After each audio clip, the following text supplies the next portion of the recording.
I have reconnecting after more than 23 years. We were together at IIT Delhi, attending an SCRC school in 1997.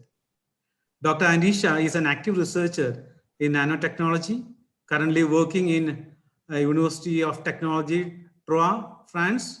She completed her PhD in physics from the Department of Physics, University of Pune, for her study of junction properties in porous silicon, following which she did a postdoc in University of Joseph Fourier in Grenoble, France, in the field of scanning near field optical microscope. She was a research professor in South Korea for a couple of years in the field of nanophotonics. Biophotonics to be very particular. After returning back to France in 2008, she worked as an invited CNRS researcher in IEMN Lille, and finally now she is based in the University of Technology, Troyes, France. Her current domain of research is advanced studies and application of multifunctional materials for renewable energy. In the past few years, she has achieved a good amount of experience in growth and characterization of materials like quantum dots, zinc oxide nanostructures, porous silicon, etc., using various techniques. She is also actively involved in the fabrication and characterization of devices such as LEDs, biophotonic-based devices like protein biochips for cancer analysis, biosensors, etc. With this brief introduction, let me welcome Dr. Anisha to give her talk on zinc oxide as a multifunctional photonic material. Over to you, Anisha. Thank you. Thank you, Professor Pramod, for inviting me, giving me a chance to present all our work over here. Also, thank you, Dr. Praveen. So what I shall be presenting to you all today is zinc oxide as a multifunctional photonic material.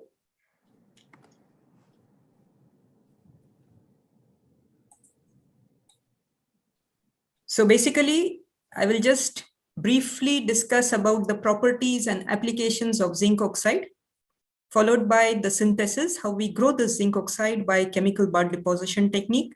So it's a chemical technique, and it's really a low-cost technique. Next, I will also be showing about templated growth of zinc oxide, how we do heterostructuring, for example. So we pattern the substrate by using nanosphere lithography or by laser interference lithography.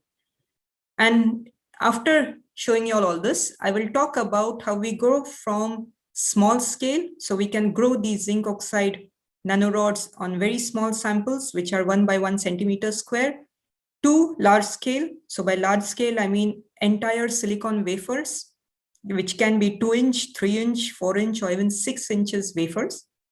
And then finally, I will show you all some applications that we are doing concerning the zinc oxide growth. So to say a few words about the properties of zinc oxide, it's a wide bandgap semiconductor. So it has a bandgap of 3.37 electron volts. It has a large excitonic binding energy, 60 milli-electron volt.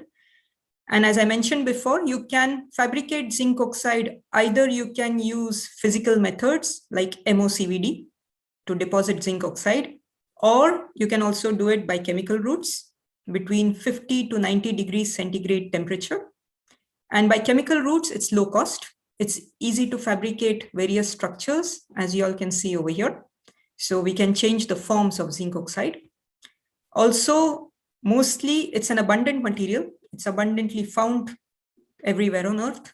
And currently we are using a lot of this nano zinc oxide in our day-to-day life. For example, it's widely used in toothpastes, in solar sunscreens, lotions, then again in paints, in rubbers, etc., in rubber tires, etc.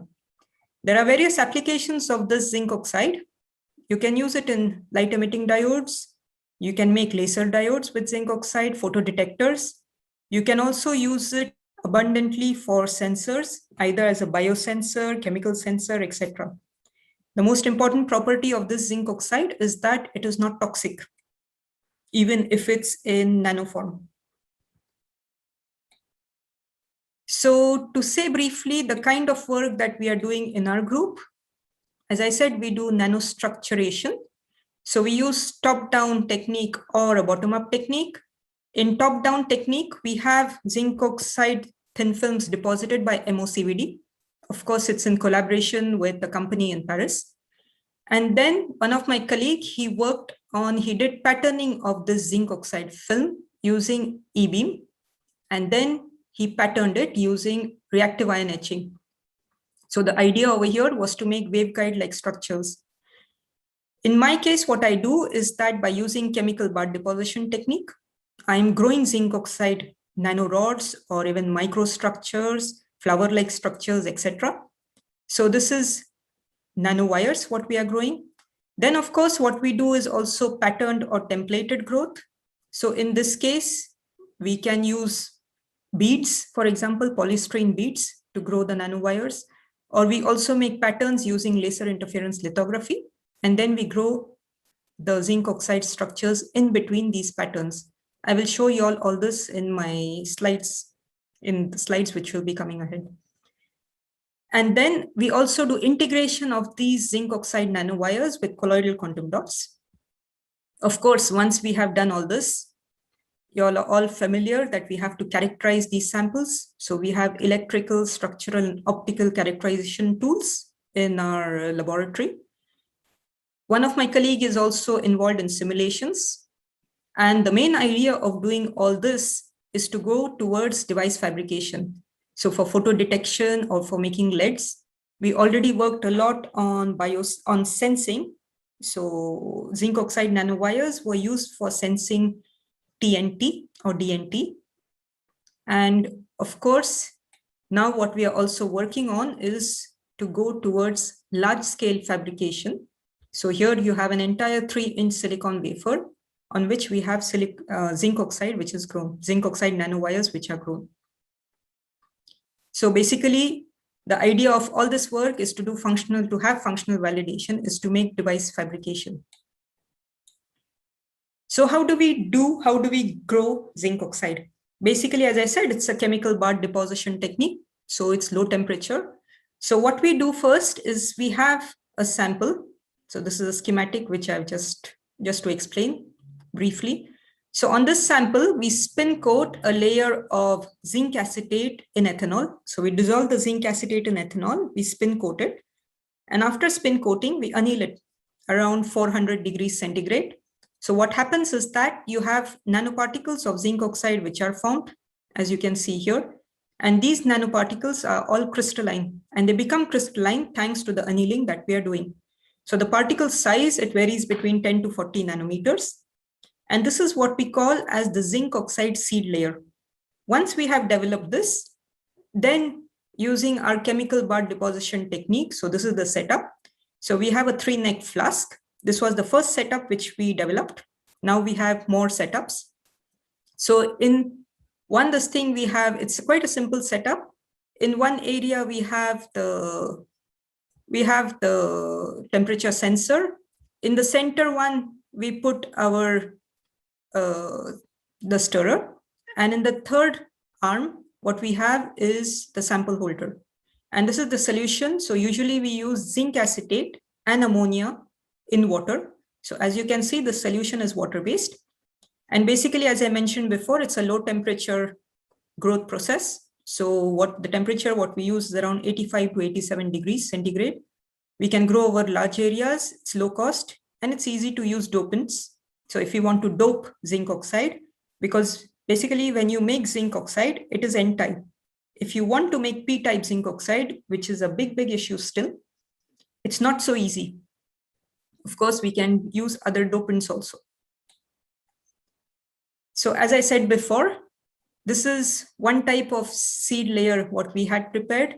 And this is how the nanowires look after we have grown the zinc oxide nanowires on this seed layer.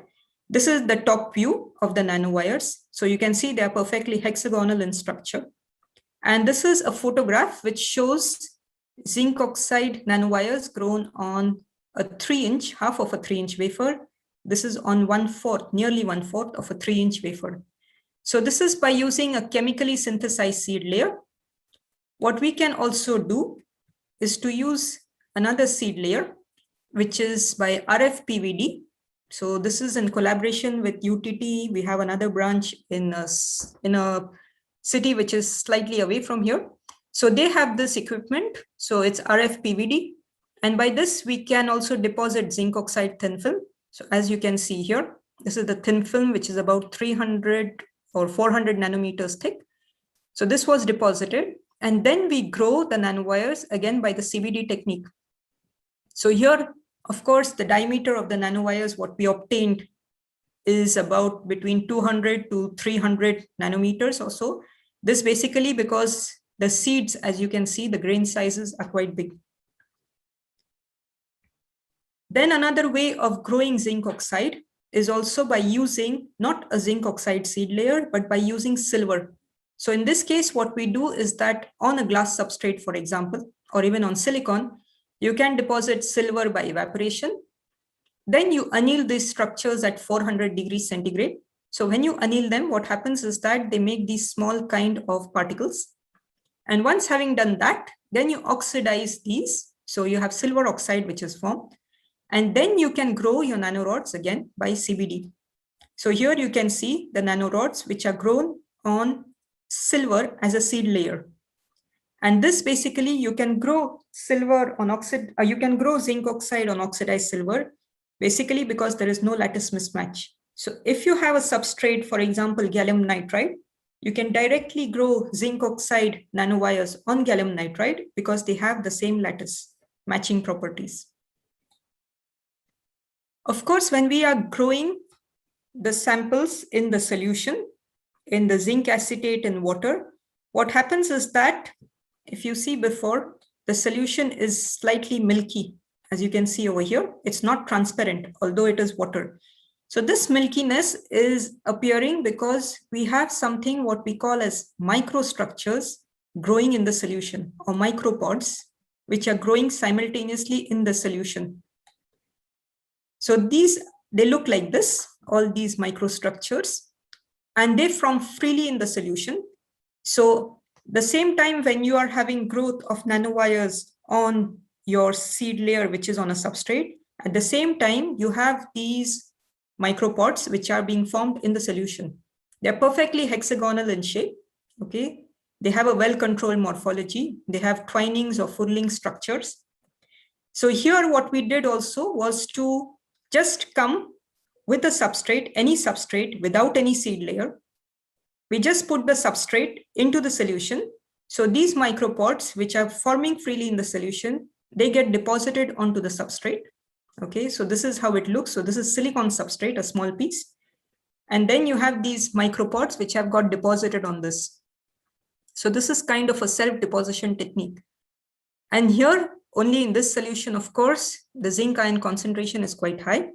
And then we exposed it to helium-cadmium laser, these micropods. And what we could see was that when we excited with helium-cadmium laser, what we can see is that these micropods, they emit white light. So the application, what we have in mind is, can we replace the current phosphors, which we have in LEDs, with these micropods? So this is the research, what we are currently doing. Of course, once we had these micropods, we also annealed them. So what we saw is that after we anneal them, we have this kind of a porous structure which is formed on the micropods. And this is basically because when you have these free-forming micropods, you have zinc hydroxide, which is embedded in the micropods. And when we anneal them, it's the zinc hydroxide which is going out. So that's why it forms this kind of porous structure. So this, just to say, in short, for making these kind of micropods, you do not need a seed layer. So it's forming freely in the solution. We did, of course, a lot of studies on this, on the micropods too. We did optical studies, structural studies with annealing, without annealing, etc. So this is a research which is ongoing. And next is to show you all how we do templated growth of zinc oxide nanorods. So first we started with growth of zinc oxide nanorods or nanowires on small pieces of samples. So there was no patterning. Next, the idea what we had was to see if we can grow these nanorods on structures which are patterned. So for this, the first thing what we did was to use functionalized polystyrene beads. So what we did was to buy these kind of beads. They're commercially available. So you have these polystyrene beads. They have carboxylate functional groups on the surface. And the reason for having these kind of groups is that when you put a drop of these beads into water, they kind of float on water. So they make a kind of a film of polystyrene beads. Then next what we did was that after having made this film, you take any kind of a substrate and you dip it into your solution and you slowly pull it out. Of course, we have optimized the angles and everything. And when you do that, your film of the beads, it gets transferred onto the substrate. So this is on glass. This is on a small piece of silicon. And this is on an entire 3-inch silicon wafers, so which is completely covered by the polystyrene beads. Of course, controlling this angle, etc., is very important in order to have a monolayer of beads. And you will see why I say that. So basically these beads, the bead size was between 1.5 to 4 microns. And next what we did was to, once having deposited these beads on the substrate, next what we do is to deposit a zinc oxide seed layer on the beads and then anneal it. So we optimized again the annealing temperatures between 100 to 300, because what we found is that you cannot go beyond 300 or beyond 250, because if you go beyond this temperature, what happens is that your beads start to melt. So in order to avoid that, you have to be around 200, 250 maximum. And at the same time, so on one hand, the bead should not melt. And on the other hand, of course, your seed layer should be crystallized, because if it's not crystallized, your nanorods will not grow. And after having done this, we put this sample into the, again, CVD solution. And what we see here, we controlled, of course, the zinc ion concentration. The ratio what we took was 0.029 molar. And then what we see is that here, as you can see in this SEM image, you do not see the beads. The beads are all hidden. And surrounding each and every bead, you have the zinc oxide nanowires. So if I enlarge this, if I zoom in more, this was done during a specific project. It was called as the light harvesting and specific surface enhancement. So it was Project Live. So what we see here, if I zoom in, here you have the bead inside, which is hidden, and all these thin hair-like structures are the zinc oxide nanowires.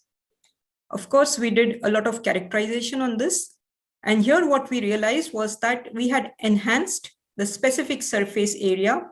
So the nanowires which are growing on these beads, the specific surface area is about 200 meters square per centimeter cube. It is tremendously large as compared to if you had to grow these nanowires on a flat surface. We did a lot of characterization on these. This is one TEM image. So here you can see HRTEM, high resolution TEM.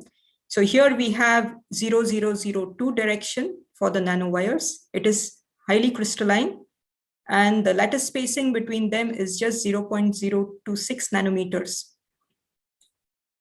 So this was about the beads. What we also did was to change the concentration to see how thin nanowires, whether we can change the diameter. So what we saw is that at a very high concentration of 0.029 molar, we have the diameter is varying between 30 to 40 nanometers. So maximum you have around 35 nanometers of diameter.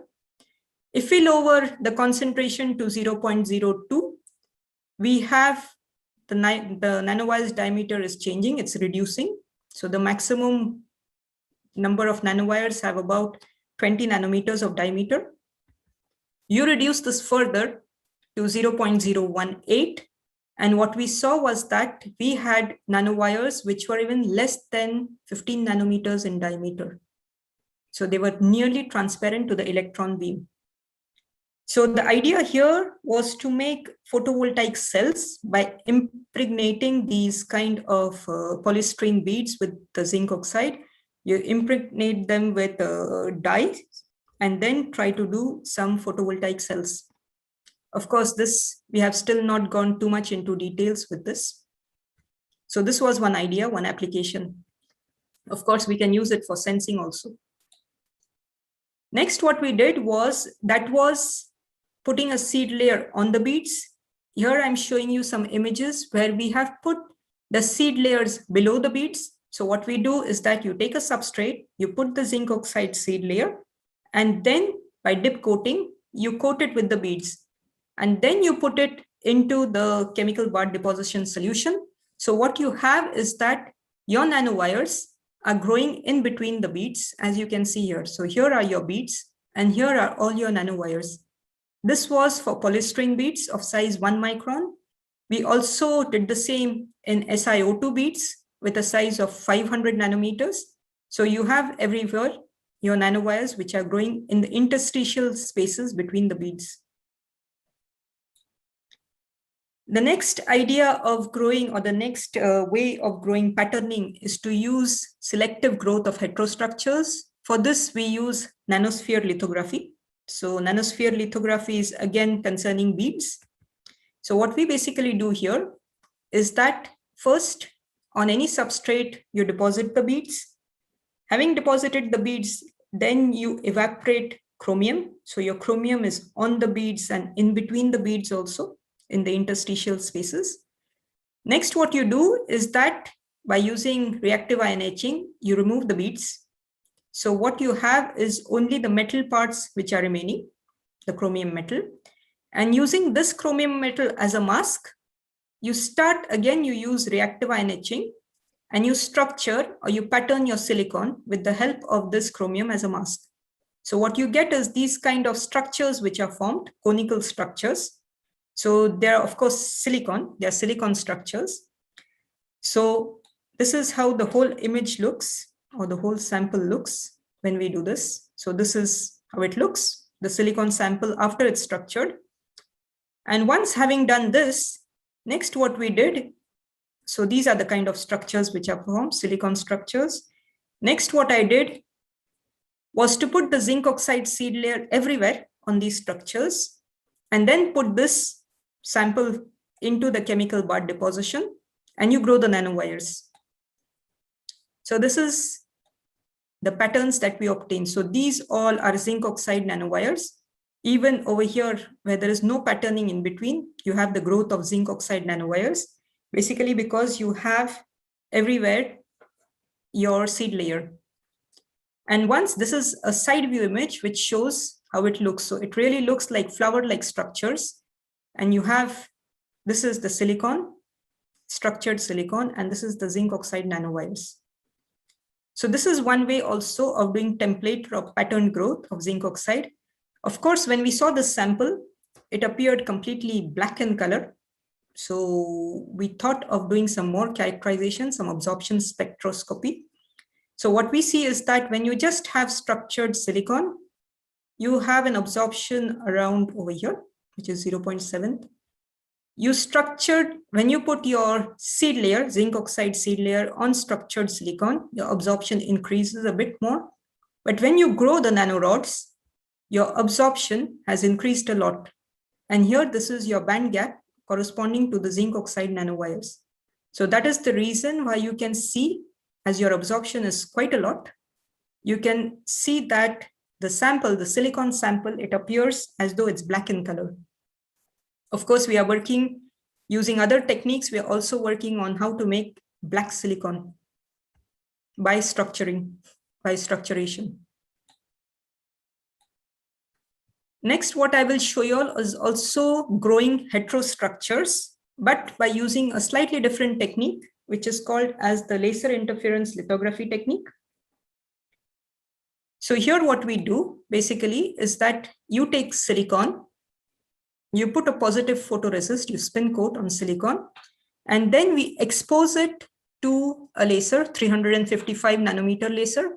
So the way you do it is to make an interference pattern of the laser by putting a beam splitter in between. And then when you make this pattern, you will have something like this, the patterns which are formed in your photoresist. Next, what you do is, depending on how many times you want to expose it or what patterns you want, you can change the angle of this sample and again re-expose it. And then what you do is to develop it and do plasma exposure. So what happens is that if you want holes over here, you will get hole patterns, okay? And before this, what I had done before putting the photoresist, I had put my seed layer in between. So what happens is that then when you put this into the CBD growth, everywhere where you have these open holes, you will have the zinc oxide nanorods which are growing in these holes. So here, basically, this is a patented work which was done in our lab. And here it's mask universal as the zinc oxide. So it's a universal mask which can be made with the help of zinc oxide thin film. So what they have done is they have used silicon, you put a zinc oxide thin film, you put a photoresist, you pattern it using laser interference lithography, and you develop it. Then by using chemical etching, you pattern also the zinc oxide, and you remove the photoresist. And then this is a pattern transfer, what they have done over here by chemical etching. Then afterwards, they remove the photoresist. And with the help of RIE, with the help of this zinc oxide mask, which is already patterned, you can transfer these patterns onto silicon. So actually you're etching silicon, you're making structuration in silicon. So this is the technique of using silicon, zinc oxide as a mask for etching silicon. So this is the setup what we have in our lab. And you can do this on large scale also, 2-inch wafers directly. So this is one SEM image which shows here is your zinc oxide. By doing all this procedure, you get these kind of holes in zinc oxide. So this is the top view, how it looks. So, or not only holes, you can also make these kind of structures, conical shaped structures in zinc oxide, okay? So by using zinc oxide as a mask, you can also use zinc oxide by all solution process. That means you can deposit a thin layer of zinc oxide by, as I showed you all before, as a seed layer. You can deposit zinc oxide, you can structure, and then you can do structuration by chemical etching. So that's the reason why we say it's an all solution based process. Next, what we do is also, just to show you all a few, to say we can etch zinc oxide or silicon to such an extent that we can completely perforate silicon if you have zinc oxide as a mask. So here you can see that this zinc oxide became so transparent that we could read what was written below on a paper. And also using this zinc oxide as a mask, we can make high aspect ratio nanostructures or microstructures. And the important point about this is that zinc oxide has a very high selectivity as compared to other materials, okay? So it's a very good as a mask when you use laser interference lithography technique. So these are the different kinds of structures which we can pattern in silicon using laser interference lithography. So we can have conical shaped structures, we can have square shaped structures. It depends how much periodicity we want, whether we want micro or nano structures, etc., etc. Next, what we did is that on these conical structures, again, I put the zinc oxide seed layer. So we had conical shaped structures, we had these kind of wave-like patterns also, etc. And then once having deposited the seed layer, we put it into, again, the CBD technique. So this is how the entire sample looks after the putting the seed layer. And then we grow the nanorods. So it really looks like a coniferous forest of trees. So here the diameter of the nanorods was between 30 to 50 nanometers, and the length varies between 450 to 500. Of course, the length of the nanorods you can control by the time. So how much time you have put it in the solution. And the diameter of the nanorods you can control with the concentration, as I showed before for the PS beads. So this is a zoomed in image of the same sample. Of course, what we also did, there are a lot of characterizations done behind all this, but I just want to give you all a flavor of what we are doing. So I don't go into details of all the characterizations. Only one good this thing was we also did contact angle measurements. And what we could see was that the contact angle is really very high. It's about 140 degrees. So these kind of samples, we can also use it. For example, if we think of coating this or patterning windows with this. So when you have a water droplet or a raindrop which falls on it, it will automatically fall off or it will go off, as when it comes in contact with the surface, it's super hydrophobic. So we can imagine it can completely go away, the water drop, and plus it can take the dust particles with it, which are on the window. Of course, we are developing all this. We are still not gone into a lot of details about this. So this is how the sample looks on a large scale. And this is the top view if we just see it from the top. So this is about laser interference lithography patterning. This technique can be applied to different samples. We can also do patterning on steel. So here we had an internship student who was working on steel. So he patterned steel using LIL. So of course he put the photoresist and patterned it. And then what I did was to grow nanorods on these or in these patterns. So here you have the polymer which is still remaining. And in between, in the interstitial spaces, which were opened with the processing, I could grow the nanorods in this. So this is how the entire sample looks. It has, of course, some defects in some places. When we zoom in, this is the zinc oxide, which we have grown. So this is another kind of patterning technique for growing zinc oxide, irrespective of the type of substrate what we have.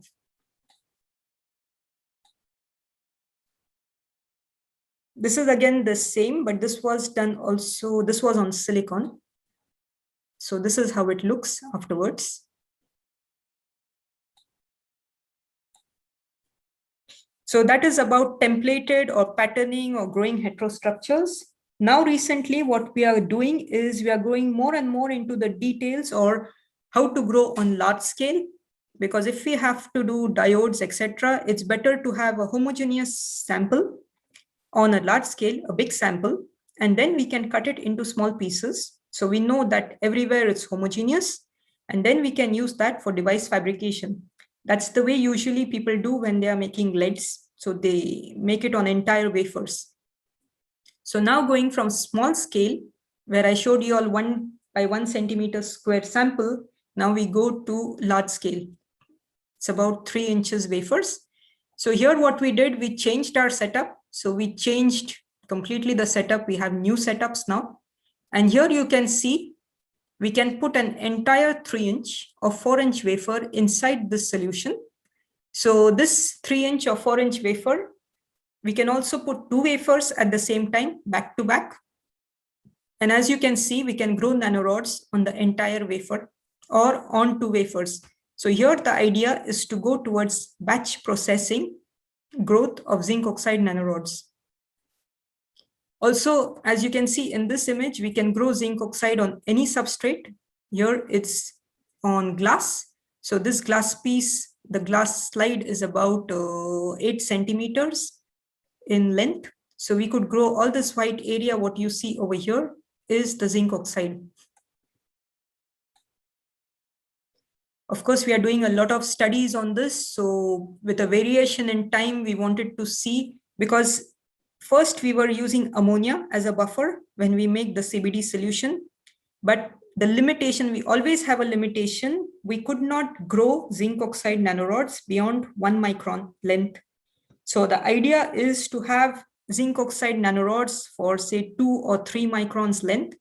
So we had to study what was the limiting factor for growing just till 1 micron. So what we did was we grew zinc oxide nanorods using ammonia as a buffer. And now we have changed it to hexamethylene tetramine. And then what we see is that, for example, this is in case of ammonia. So as a function of time, when we increase the growth time, you can see that there is a particular saturation which happens around first 20 minutes. So all the maximum growth is happening in the first 20 minutes, and then it slowly starts to saturate. And the reason behind this is that, as I said before, you have your zinc ions in the solution. So part of the zinc ions, very small part, is used for growing these nanowires. But the remaining zinc ions, what you have in the solution, they are going directly to form the micropods, which I had shown before. And this is one of the major limiting factor which we had. So we are studying that. We have changed the ammonia buffer with HMTA, and now we can grow nanorods to about 2 or 3 microns length. So we can grow longer nanorods. So this is another study what is ongoing, and to tell you all a bit about the applications what we have concerning the zinc oxide is that we have collaborations in South Korea. So what we did was on our zinc oxide nanorods, which were not perfectly aligned vertically, but they were a little bit tilted. What they did was to deposit a 2D material by CVD. And here what we saw when they deposited the 2D material, as it has just a point contact, so there is very less strain on this 2D material thanks to these nanowires which are inclined. So what happens is that if you see the photoluminescence characteristics, we had 3 types of 2D materials, MOS2, WS2, and WSE2. If it's deposited directly on silicon dioxide, as you see here, the PL intensity is very low. But if you deposit on these zinc oxide nanorods, which are not perfectly aligned, what happens is, thanks to the point contact, you have very less stress in the films because they are freely hanging. The film is freely floating, so to say, as you can see here. So it's just touching some of these nanowires. They have just a point contact. And thanks to this, what happens is, as it doesn't have any stress, the PL intensity is increased tremendously. So here you can see there is a 153 times increase in the PL intensity when the 2D material is put on zinc oxide nanorods instead of directly on SiO2, for example. Same thing here with WS2, you have 50 times increase. Here you have 158 times increase in WSE2. So the next thing what we are doing is now, with the help of these kind of 2D materials on zinc oxide, we also did that on structured silicon. We are trying to make a kind of photodetectors in collaboration with South Korea. So this is one application. Next, as I mentioned, is that you can grow zinc oxide nanorods directly on gallium nitride. So if you have, this is because there is no lattice mismatch between zinc oxide and gallium nitride. So if you have P-type gallium nitride, zinc oxide, which is always N-type, you can grow them again, these nanorods, by using chemical bar deposition technique. So you can directly grow them. This is on P-type gallium nitride, which was not at all patterned. Okay, so you have these beautiful zinc oxide nanorods which are growing. Next, what we also did was to pattern the gallium nitride. So you just put a polymer, you pattern it by LIL, laser interference lithography, and then we grew zinc oxide nanorods in this pattern. But of course, the idea over here is to really control the diameter of the nanorods, so to make them extremely fine diameter. And the idea again over here is to make LEDs using gallium nitride and zinc oxide heterojunction. So this is another application which we have. And what we were working on is to use zinc oxide as a means of dissipating heat. So before we had light bulbs, now we of course have LED bulbs. So before, in light bulbs, what was happening is that they were heating. So when we started this work, the idea was, if we coat the light bulb with zinc oxide nanowires, can it help to dissipate heat which is produced? And we were quite successful in all this. We did a lot of studies on this.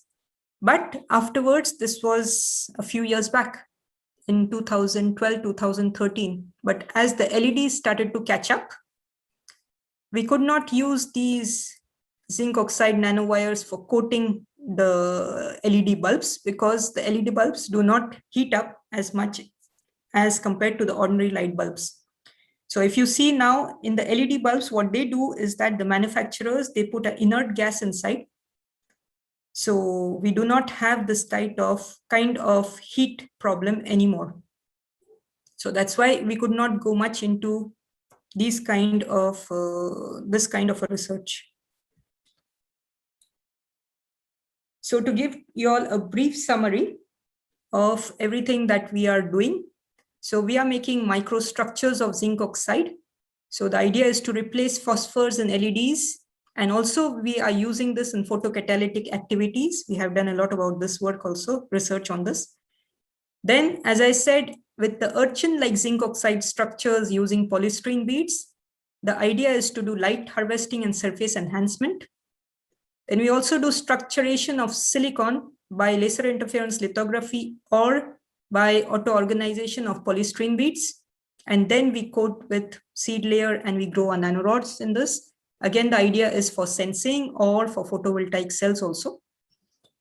We do pattern growth of zinc oxide on the structured silicon. As I said, it's towards sensing application. Then what I did not show in this talk is also that we have zinc oxide, what we call as sulfurized or desulfurized zinc oxide. And when we do this, it gives a greenish, or we can tune this light by changing the sulfur quantity in zinc oxide. And the idea here is, can we use this as a replacement for phosphor? So this is what we call as rare earth free phosphors. And then of course, the 2D materials deposited on zinc oxide, we are working on this to make photodetectors. So with this, I would like to thank you all. I thanks all my colleagues and thanks to all of you all for your attention. And questions are welcome. Thank you. Thank you, Anisha, for a wonderful talk. The figures were very exciting. Thank you. 10 images and 10 images are very good because it's really giving this urchin-like zinc oxide structures. Yeah. It is really beautiful structures. Thank you. Thank you.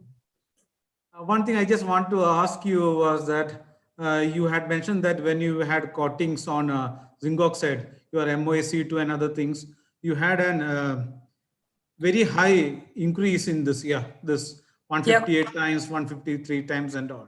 Yeah. What is the exact reason for that? You told strain on the surface is a factor for that. Yeah. Yeah. Exactly. How does you account for such large increase?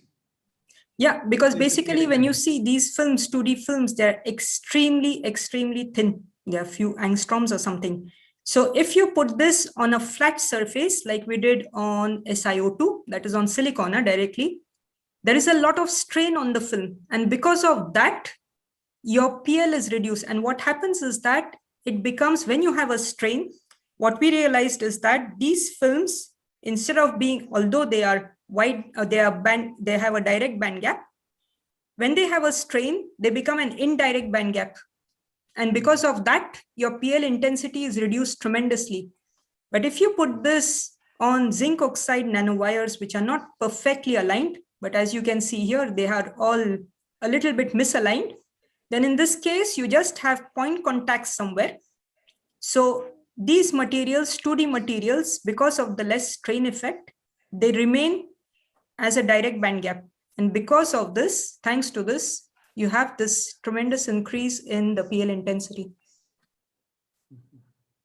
Another thing, just wanted to get a clarification was, which is your growth axis? Is it the C axis, your zinc oxide growth? Yeah. Yeah. Nanorods? Yeah, exactly. It's the C axis.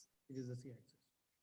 I think we have a few questions in the chat box. Yes, sure. I'll just read it for you. One of the questions, how do we make sure that we have a monolayer of PS beads? And what is the need for being a monolayer? Yeah, that's a good question. As I said before, we worked a lot on, let me just go there. Yeah. So here, as we see, we have varied the angles. So it really depends on at what angle you put your substrate, at what angle you dip your substrate into the solution. So if your angle is below 40 or above 45, for example, what you have is you have multiple layers of the beads. So you do not have a monolayer. And for us, it's important to have a monolayer. For example, this in urchins, it's not that necessary. We should have a monolayer. But for example, if we use these beads, we also do structuration, direct structuration of silicon. using these beads as a mask.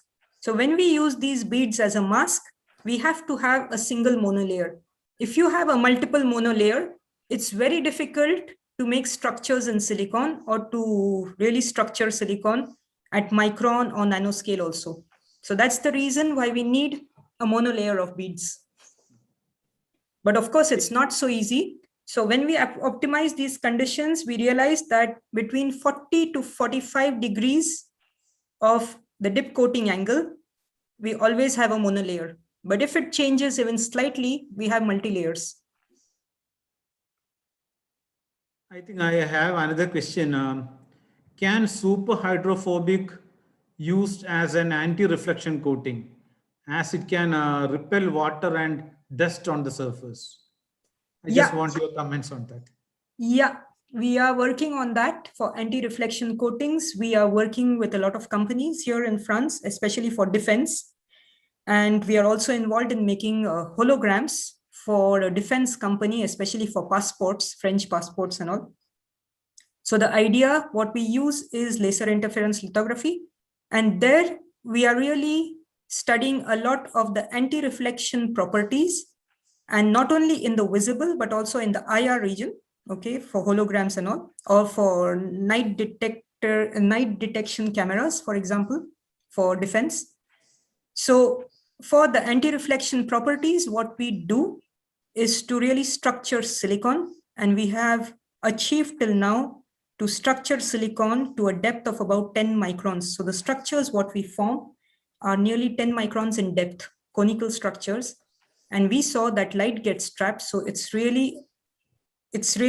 really acting as very good anti-reflectors. So that's a good question. Yeah, with this thing also what I showed, we are working on that, on anti-reflection properties.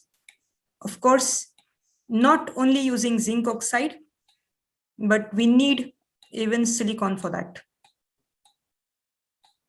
Structured silicon. There is another question which has popped up. How to synthesize p-type zinc oxide nanoparticles? What is the reason behind the decrease in the lattice parameter with annealing of zinc oxide? Basically, to dope zinc oxide, it's annealing not temperature of zinc oxide. Yeah. Sorry? It is annealing with annealing temperature of zinc oxide. Yeah, because to dope zinc oxide with p-type, I haven't worked on it myself, to be honest, but I have read some few papers. It's not so easy to dope with p-type atoms. And even if you dope it, you cannot control the exact position. So it's very difficult to really, and people are still working on this a lot. We do not have, it's very difficult to succeed making p-type zinc oxide. And if somebody succeeds, that will be a big thing, huh? Because then you can easily make diodes, for example, PN junction diodes using zinc oxide. You don't need any other material. But I haven't worked on it a lot myself. So I just know that it's quite difficult to make p-doping in zinc oxide. Dr. Praveen, do you have any questions? Yes, actually, I wanted to ask you. I mean, your nanorods always have this hexagonal structure. I mean, the surface is always hexagonal. It's fantastic. Is it always the same whatever substrate you grow it on? Yeah. Exactly. Because zinc oxide, it can either be a cubic structure, but cubic is quite rare.